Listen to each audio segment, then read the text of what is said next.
सो है एवरीवन, इसमें हम बात करने वाले ordinary people and the crime against the humanity.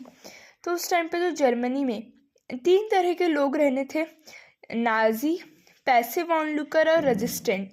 Germany में नाजी थी। नाजी मतलब जो नाजिज्म की आइडियोलॉजी को पसंद करते थे, फॉलो करते थे, वो थे आपके नाजी लोग, ठीक है। देन पैसिव ऑनलुकर्स मतलब जिनके साथ बुरा हो रहा है या वो देख रहे हैं कि बुरा हो रहा है, उसके बाद वो चुप है, तो वो पैसिव ऑनलुकर्स है।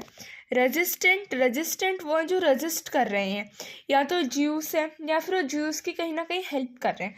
तो 3 तरह के ग्रुप बन गए थे।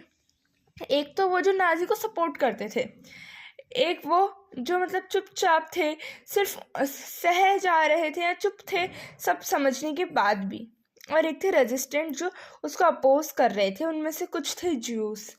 तो एक बहुत बड़े क्या है पोएट थे उस टाइम के, पेस्टर निमोला, जिनने पोएम लिखी, जिसमें उन्होंने लिखा है कि किस तरीके से लोग पैसे वॉल्यू करते।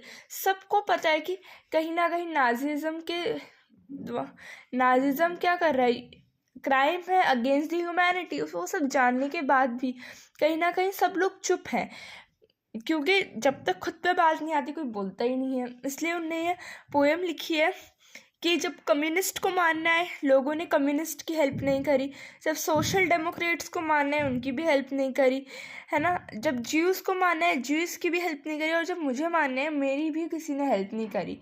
इसका मतलब है कि रेजिस्टेंट बहुत सारे लोग थे जो चुप रहते थे, ज़्यादा किसी ने अपोज करा ही नहीं या फिर पता ही नहीं चला। और बहुत सारे ऐसे लोग थे जिनने डायरीज़ वगैरह लिखी। फॉर एग्जांपल चार्लोटे बेराट, तो उनने थर्ड बीच ऑफ ड्रीम नाम की एक डायरी लिखी, जिनमें उनने बताया कि जो ज्यूस थे जिनके साथ इतना बुरा हुआ जो हिटलर ने इतना बुरा करा, तो कहीं ना कहीं ऐसी उनकी मेंटालिटी हो गई थी ज्यूस की कि उन्हें लगने लग गया था कि हाँ, हम सच में ही ऐसे, हमारी लॉन्ग बियर्ड है, बल्जी नोज़ है, और हम कैसे रोडेंट की तरह वॉक करते हैं, हमारी नॉन ब्लू आइज। मतलब उनने खुद को ही ऐसा मान लिया कि हम में कुछ ना कुछ प्रॉब्लम है, इसलिए हमारे साथ ऐसा हो रहा है, या फिर हम डिज़ायरेबल है ही नहीं।